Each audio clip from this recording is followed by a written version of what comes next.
হয়, শাওনৰ পথাৰত বোকা ফালি ফালি কঠীয়া ৰুবলৈ এতিয়া যেন দাৱনী ৰোৱনী পথাৰত নাই। কিয়নো পথাৰ এতিয়া চিৰাল ফাট মেলিছে, খৰাং বতৰে এতিয়া কৃষকৰ ঘাম খৰাইছে, চিন্তাক্লিষ্ট কৰি তুলিছে। কিয়নো খেতি পথাৰত দীঘলীয়া সময়ৰ বাবে বৰষুণ নোহোৱাত এতিয়া এইদৰে কৃষকসকল বিমূৰত পৰিছে। আৰু এই মুহূৰ্তলৈকে আচলতে ৰাজ্যৰ অধিকাংশ কৃষকেই প্ৰকৃতিৰ ওপৰতে নিৰ্ভৰ কৰিবলগীয়া হৈছে। যি সময়ত চৰকাৰে বিভিন্ন আঁচনিৰ কথা কয়, দৰিদ্ৰ কৃষকৰ কাৰণে বিভিন্ন আঁচনিৰ কথা কয় আৰু বিভিন্ন ধৰণৰ সা সুবিধাৰ কথা কয়, কিন্তু কাৰ্যতঃ কৃষকসকলে প্ৰকৃত কৃষকে সেই সা সুবিধাসমূহ লাভ কৰে নে? মই ইয়াত দেখুৱাই আছো উত্তৰ গুৱাহাটীৰ লেঙাৰ পৰা, আৰু লেঙাৰ পথাৰত এনেদৰে যি সময়ত এইখিনি সময়ত দাৱনী ৰোৱনীয়ে গিজ গিজাই থাকিব লাগিছিলে, আৰু যি সময়ত কৃষকে কালৈকো চোৱাৰ সময় নাথাকে, সেই সময়ত কিন্তু এইদৰে মাটিৰ চিৰাল ফাট মেলিছে। আৰু চাওক, যি দুই এগছ আচলতে কঠীয়া ৰুইছে তাতো চিৰাল ফাট মেলিছে, পানীৰ অভাৱ। আৰু ৰাজ্যৰ ব্যাগম আচলতে জলসিঞ্চন বিভাগে এতিয়ালৈকে কোনো ধৰণৰ পদক্ষেপ লোৱা নাই। আৰু এই বৃহত্তৰ কৃষি প্ৰধান অঞ্চলটো লেঙা অঞ্চলটোৰ কৃষকসকলক এতিয়াও দিয়া হোৱা নাই চৰকাৰী পাম্প বা অন্যান্য সা সুবিধা। যি সা সুবিধাৰ অভাৱত কৃষকসকল এনেদৰে আচলতে হতাশ হৈ পৰিছে। তেওঁলোকে এতিয়াও প্ৰকৃতিৰ ওপৰতে নিৰ্ভৰ কৰি এতিয়া আশাবাদী হৈ আছে, বৰষুণ কেতিয়া আহিব, বৰষুণ আহিলে তেওঁলোকৰ খেতি পথাৰ সেউজীয়া কৰিব। কিন্তু এমাহৰো অধিক সময় হৈ গ'ল, কিন্তু তৎসত্বেও এতিয়াও বৰষুণ নাই, যাৰ বাবে এনেদৰে কৃষকসকলে ভীষণ অসুবিধাৰ সন্মুখীন হৈছে। তেওঁলোকে বৰষুণৰ বাবে অপেক্ষা কৰি আছে। খুৰা, আপোনালোকৰ এই অঞ্চলটোৰ অধিকাংশ লোকেই খেতিৰ ওপৰত নিৰ্ভৰশীল, কিন্তু বৰষুণ নাই, কি ক'ব?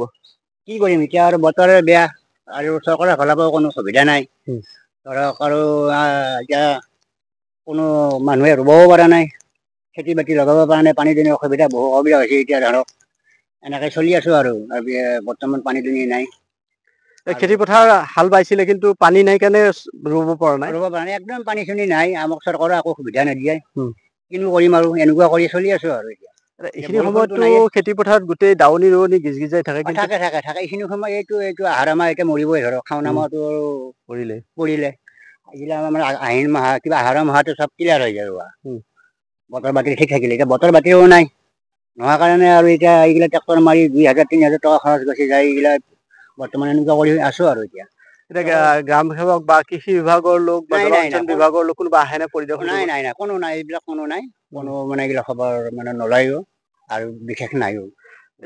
চৰকাৰে কৃষি বিভাগে যি পাম্প ছেট দিয়ে, নাই সেইবিলাকো নাই, একো নাই, কোনো কৃষকে কৃষকেই নাপায়। কোনো কৃষকে পোৱা নাই। এইটোতো জালুকবাৰী সমষ্টি আছে। হয়, জালুকবাৰী সমষ্টি হয়, হ'লেও যে এতিয়া নাই যে, কেনেকুৱা নাপালে কি কৰিম। আপোনাৰ ট্ৰেক্টৰো পোৱা নাই? ট্ৰেক্টৰো পোৱা নাই, পালিকে আমাক ট্ৰেক্টৰে লাগে এখন।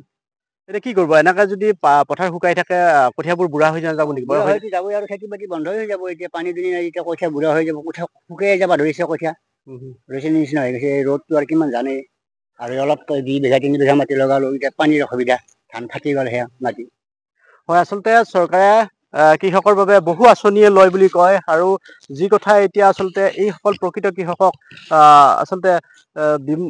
আচলতে হতাশগ্ৰস্ত কৰি তুলিছে। কিয়নো তেওঁলোকে যি সুবিধা পোৱা বুলি কৈছে, প্ৰকৃতাৰ্থত আমি যি খেতি পথাৰলৈ আহি গম পালো, কোনো ধৰণৰ সা সুবিধা তেওঁলোকে পোৱা নাই। আৰু এতিয়া যদি তেওঁলোকে সময়মতে পানী নাপায়, গতিকে তেওঁলোকৰ যিখিনি পৰিশ্ৰম ইতিমধ্যে হৈ গ'ল, কঠীয়া সিঁচাৰ পৰা আদি কৰি যিখিনি কাম হৈ গ'ল, সেইখিনিৰ পৰা তেওঁলোকৰ কোনো লাভ নহ'ব, বৰঞ্চ লোকচানহে হ'ব। আৰু দুই একে খেতি পথাৰত, এয়া মই দেখুৱাই আছো লেঙাৰ খেতি পথাৰৰ পৰা 2 একে কঠীয়া ৰুইছে, কিন্তু কিমান দূৰ সেই কঠীয়া ঠন ধৰি উঠিব, সেউজীয়া হৈ উঠিব, সেয়াও চিন্তনীয় বিষয়। আৰু চাওক কি ধৰণে চিৰাল ফাট মেলিছে, এনেদৰে চহাইছিলে খেতি কৰিম বুলি পথাৰ, কিন্তু খেতি পথাৰত আচলতে ভুঁই ৰুব পৰা নাই। আৰু এই অৱস্থাৰ বাবে আচলতে কোন দায়ী?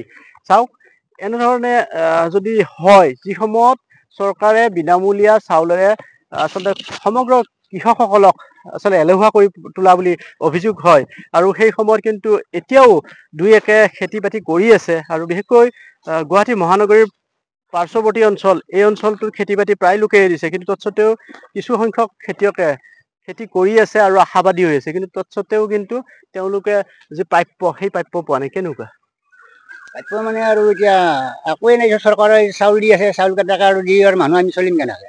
অকলতো আৰু চাউল কেইটাই নহ'ব, খেতি খান যদি নহয়, আমাৰ যিকোনো খেতি যদি কৰিব নোৱাৰো, নহ'লে আমাৰ গাঁওখন কেনেকে চলিব, মানুহখিনি কেনেকে চলিব? মানুহকেইটাতো সুবিধাই নাপাওঁ, আকৌ কোনো এতিয়া ব্লকত গ'লেও সুবিধা নাপাওঁ আকৌ। এতিয়া নাই বুলিয়ে কয়, আমি এতিয়া খেতি কৰা মানুহ, আমাৰ চাকৰি বাকৰি নাই, খেতি বাতি কৰিয়ে খাব লাগিব ধৰকচোন।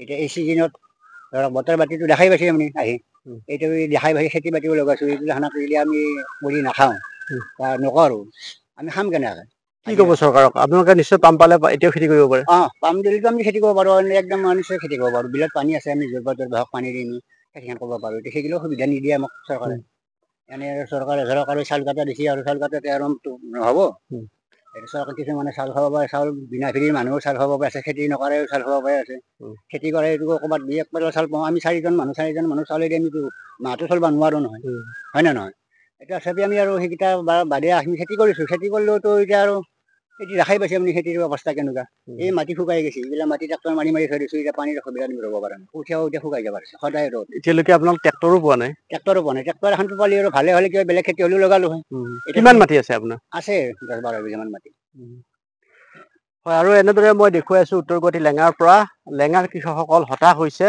কিয়নো খেতি পথাৰত পানী নাই আৰু এতিয়াও প্ৰকৃতিৰ ওপৰতে নিৰ্ভৰ কৰিছে এনেদৰে কৃষকসকলে কিন্তু ৰাজ্যৰ ব্যাগম জলসিঞ্চন বিভাগ কিংবা কৃষি বিভাগে এইসকল লোকৰ ওচৰলৈ কেতিয়া আহিব আৰু এইসকল লোকৰ আশা পূৰণ কেতিয়া কৰিব যদি শস্য নহয় তেতিয়াহ'লে দেশৰ অৰ্থনীতি কেনেদৰে ঠন ধৰি উঠিব কিন্তু এই কথাবিলাক চৰকাৰ বা সংশ্লিষ্ট মহলে কেতিয়া হৃদয়ংগম কৰিব আৰু যাৰ দ্বাৰা আচলতে ৰাষ্ট্ৰৰ সপোন বাস্তৱায়িত হ'ব সেই আশা এতিয়া কৃষকসকলে কৰি আছে আৰু প্ৰত্যেকে আশাবাদী অতি শীঘ্ৰেই যি সংশ্লিষ্ট বিভাগসমূহে এই পথাৰসমূহ পৰিদৰ্শন কৰি যাৱতীয় ব্যৱস্থা গ্ৰহণ কৰিব আপুনি বিচৰা বাতৰি পাব কেৱল নিউজ 18 এপত নিউজ 18 এপ ডাউনলোড কৰিবলৈ স্ক্যান কৰক এই QR কোড গুগল প্লে ষ্টৰতো পাব এই নিউজ 18 এপ